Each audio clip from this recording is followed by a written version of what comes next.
اوڈیپس racks یا اوڈیپس بادشاہ. یہ ڈرامہ اپنی کہانی کی ساخت کے حوالے سے یونانی ادب اور ڈرامے کا نقطۂ کمال ہے. یہ ایک ایسے بدنصیب بادشاہ کی کہانی ہے جو تقدیر سے فرار کی کوشش میں تقدیر کے چنگل میں گرفتار ہو جاتا ہے. اوڈیپس بادشاہ کے والدین کو بتایا جاتا ہے کہ ان کے ہاں جو بیٹا پیدا ہوگا وہ باپ کو قتل کرے گا اور اپنی ماں سے شادی کرے گا. اوڈیپس کی ماں اس کی پیدائش پر اس کو ختم کرنے کے لیے ایک چرواہے کے حوالے کر دیتی ہے. اوڈیپس اس غلط فہمی کا شکار ہے کہ وہ کورنتھ کے بادشاہ اور ملکہ کا بیٹا ہے اور اسے تھیبس کا بادشاہ اس لیے بنایا گیا ہے کہ اس نے تھیبس کو ایک آفت سے بچایا، جس کے بدلے اسے تھیبس کی بادشاہت اور وہاں کی بیوہ ملکہ سے شادی کا انعام ملا ہے.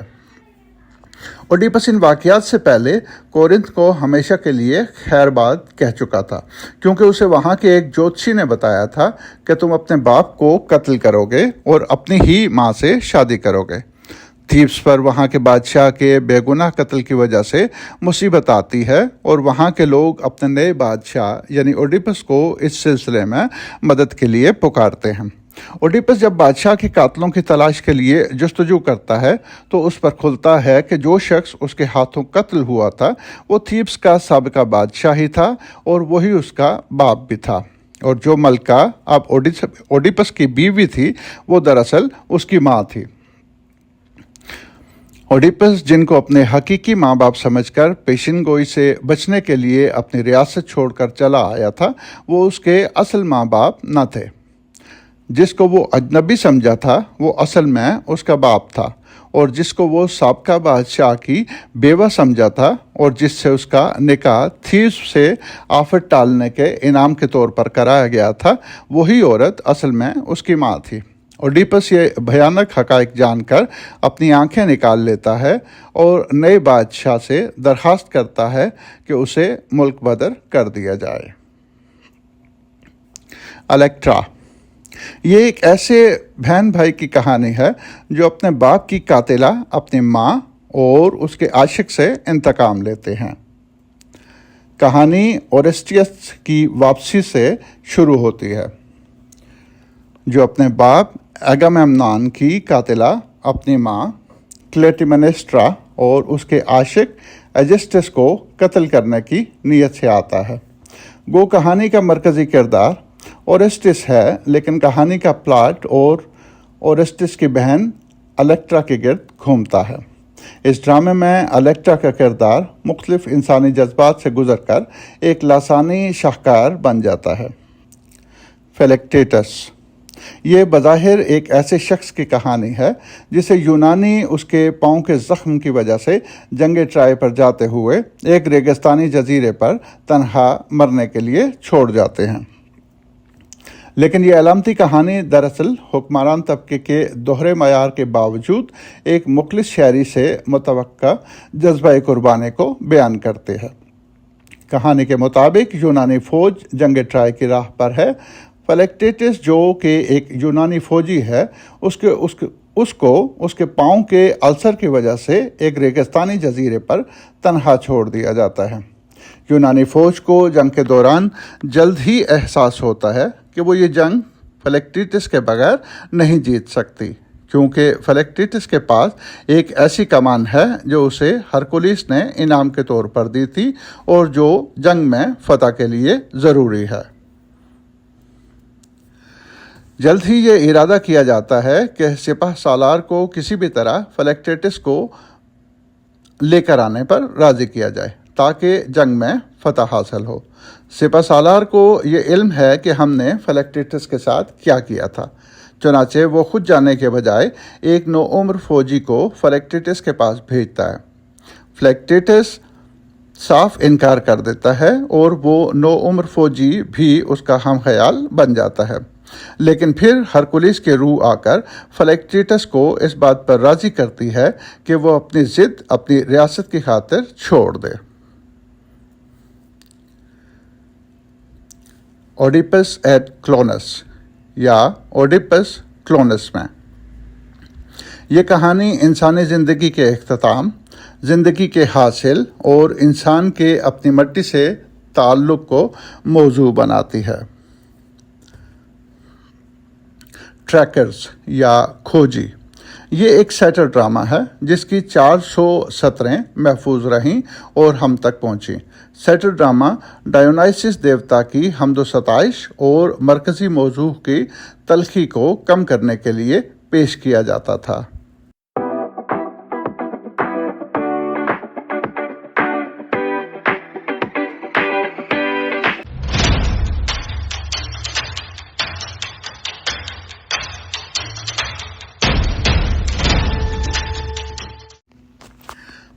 یوریپیڈیز 484 قبل مسیح کو ایتھنز یونان میں پیدا ہوا اور 406 قبل مسیح کو میسیڈونیا میں فوت ہوا۔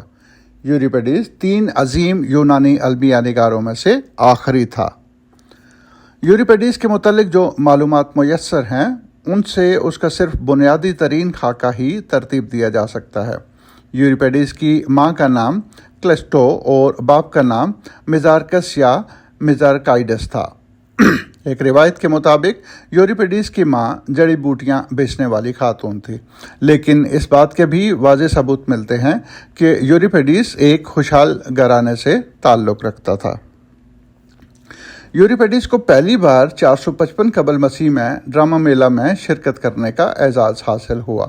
اس نے پہلی بار 441 قبل مسیح میں اس میلہ میں فتح حاصل کی۔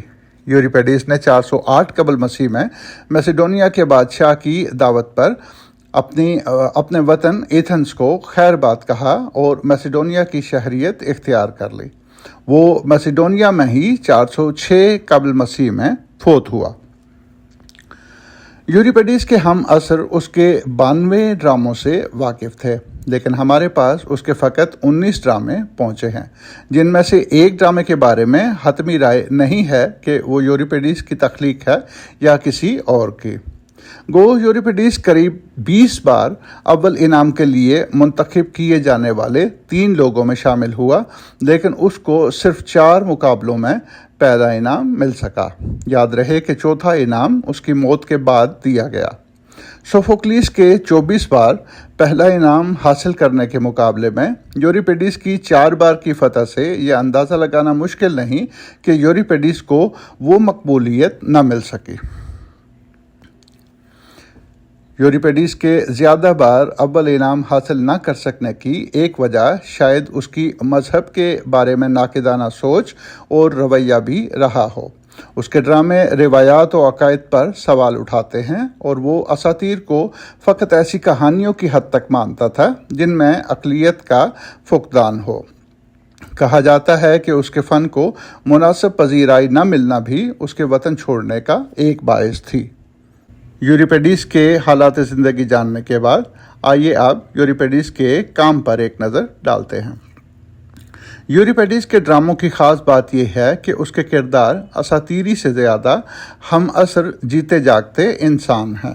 غلطی کرتے ہیں، شک کرتے ہیں، تذبذب کا شکار ہوتے ہیں، نقائص کے حامل بھی ہوتے ہیں اور عز و انکسار کا اظہار بھی کرتے ہیں۔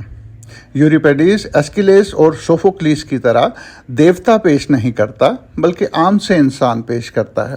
یوریپیڈیز اپنے دونوں ہم عصروں کی طرح ڈراموں کو المیہ بنانے پر یقین نہیں رکھتا بلکہ اس کا المیہ کرداروں کے افعال اور جذبات سے پیدا ہوتا ہے۔ یوریپیڈیز نفسیاتی حقیقت نگاری کرتا دکھائی دیتا ہے۔ اس کے کردار بالخصوص نسائی کردار کھل کر اپنے جذبات اور ان کے زیر و بم کا اظہار کرتے ہیں۔ اسی وجہ سے یوریپیڈیز پر عورتوں سے بیزار یا عورتوں سے نفرت کرنے والے کا الزام بھی لگا، لیکن اگر اس کے کرداروں کا بغور جائزہ لیا جائے تو ایسا نہیں ہے۔ آنے والے دور میں یوریپیڈیز کی مقبولیت میں خاطر خواہ اضافہ ہوا اور لوگوں نے ایسکیلیس اور سوفوکلیس کے مقابلے میں اس کی عظمت کو سراہا۔ یوریپیڈیز کے ڈرامے۔ الکیسٹس، یہ ڈرامہ ایک سیٹر ڈرامہ ہے۔ یہ ایک ایسا المیہ ہے جو خوشی پر اختتام پذیر ہوتا ہے۔ یہ ایک ایسی عورت کی کہانی ہے جس کا خاوند قریب المرگ ہے، لیکن اگر کوئی اس کی جگہ اپنی جان دے دے تو وہ بچ سکتا ہے۔ الکسٹس اپنے خامد کی جگہ مرنے پر تیار ہو جاتی ہے، لیکن اس کے خامد کو علم ہوتا ہے کہ وہ بچ تو جائے گا، لیکن یوں کسی کی جان لینے کی وجہ سے ہمیشہ پھٹکار کا شکار رہے گا۔ کہانی کے اختتام پر ہرکولیس الکسٹس کو بچا لیتا ہے اور یوں دونوں میاں بیوی ہنسی خوشی رہنے لگتے ہیں۔ میڈیا یہ یوریپیڈیس کا سب سے مشہور اور جاندار ڈرامہ ہے۔ یہ ایک عورت کے ساتھ ہونے والی بدسلوکی اور پھر اس عورت کے بے رحمانہ انتقام کی کہانی ہے۔ انڈرومیکے یا جنگجو یہ ڈرامہ ٹروجن جنگ کے جذباتی آغاز اور پھر بعد کے زمینی حقائق کو بیان کرتا ہے۔ اس ڈرامے کا موضوع پھیل کر کسی بھی جنگ یا انقلاب کے نعروں اور حقائق کے مابین فرق کو بیان کرتا ہے۔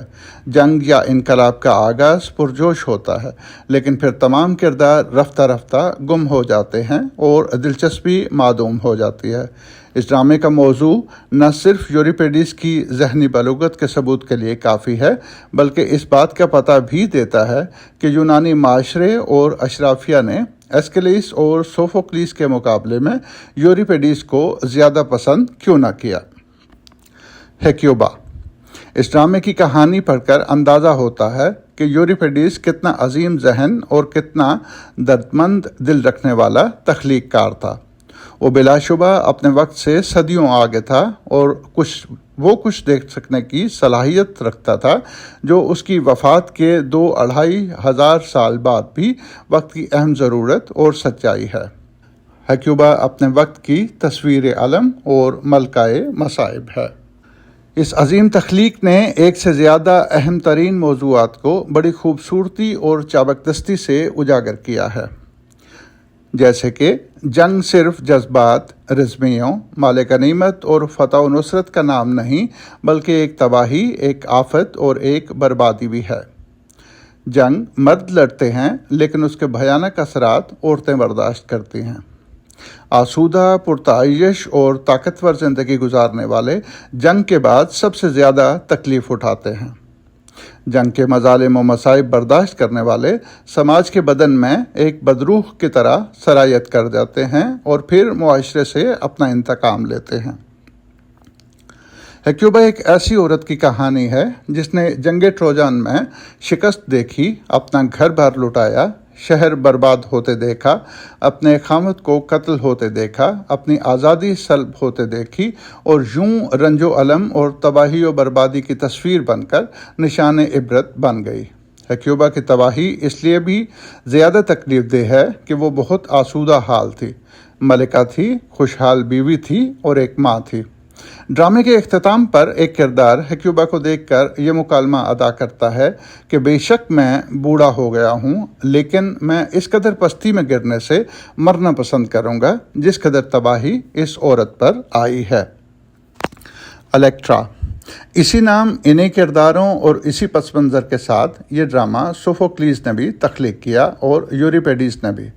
یہ ڈرامہ دونوں عظیم تخلیق کاروں کی ذہنی سطح اور زاویہ نگاہ کے تقابل کے لیے بہترین مواد فراہم کرتا ہے۔ سوفوکلیس کے ہاں انتقام الیکٹرا ہی لیتی ہے، لیکن مرکزی کردار الیکٹرا کا بھائی اورسٹس ہے۔ سوفوکلیس کے ہاں الیکٹرا تمام تر جنون و جذبات کے باوجود ایک ہیروئن کی طرح پیش کی گئی ہے، اور کہانی غیر محسوس طریقے سے الیکٹرا اور ایرسٹس کی اپنی ماں اور اس کے عاشق کو قتل کرنے کے عمل کا اخلاقی جواز فراہم کرتی ہے، لیکن یوریپیڈیس ایسا نہیں کرتا۔ یوریپیڈیس کے ہاں مرکزی کردار الیکٹرا ہی ہے۔ وہ انتقام میں اندھی اور جذبات سے مغلوب ایک جیتی جاگتی عام عورت ہے۔ یوریپیڈیس اس کے عمل کو اخلاقی جواز فراہم نہیں کرتا، بلکہ جرم اور اس کے نتائج کو معروضی انداز میں پیش کر کے اخلاقی فیصلہ ناظر پر چھوڑ دیتا ہے۔